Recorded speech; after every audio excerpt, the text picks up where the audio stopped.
If you've ever been really thirsty, most of y'all have never been like lost in a desert thirsty, but you've been like, man, I'm about to die. I'm so thirsty, right? You know, everybody said that. I was watching one of those survival shows, Bear Grylls, love that dude. And he was in the desert, and he was showing like how you would survive. And he showed this area as kind of a little old dried up riverbed, and he showed how you could dig down. And at that point, even he was really thirsty, and he talked about, you know, if you were in this situation, what you would do. And you could even see the look on his face as he dug down, and then that sort of muddy water initially, but as the water began to flow up, the sort of joy that sprung to his face, that water coming out of a barren area. And so it can be for the people of God this morning. It can be for you. But you got to believe. You got to believe in the God we've been talking about this morning. The God that doesn't fit in your box. He is the God of the impossible.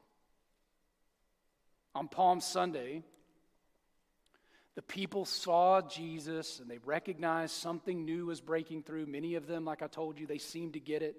They knew what Zechariah 9:9 had said. Rejoice greatly, daughter Zion. Shout, daughter Jerusalem. See, your king comes to you, righteous and victory and lowly and riding on a donkey, on a colt, the foal of a donkey. Here he was.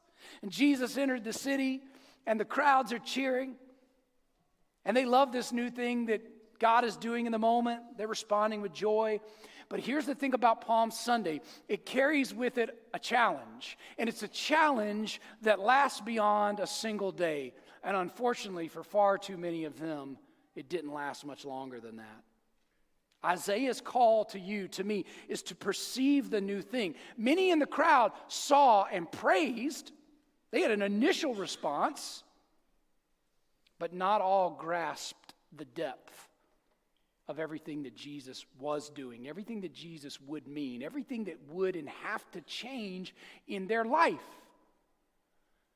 Because, see, they had an expectation of what Jesus was and what he would do for them, that he was going to be this political conqueror, that he was going to be this king, he was going to be David come again to restore Israel to this great mighty, power, world power. And when Jesus did not meet their expectations, the cheering of Hosanna, Hosanna in the highest, and the waving of the palm branches, y'all, it fell apart. And it turned into crucify him, just a matter of days later. And while I don't think there's anyone in this room that's going to fall to that level, that degree, I would remind you that every one of us is guilty that when we are disappointed in our prayer life, when we are disappointed by some circumstance in our life, we are quick to blame God. We are quick to wonder, where is God? Does he remember me? Has he forgotten me? Hey, forget the former things, right? Behold, I'm doing a new thing. That means you've got to believe again for some of you in this room. Here's the really cool thing about this. The Bible actually talks about us getting a second chance at this whole palm branch thing. And isn't it like God?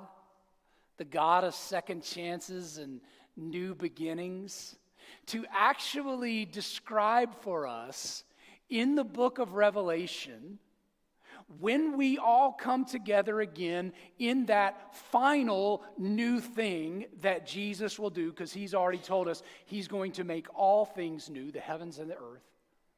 He's going to make all things new when he comes again.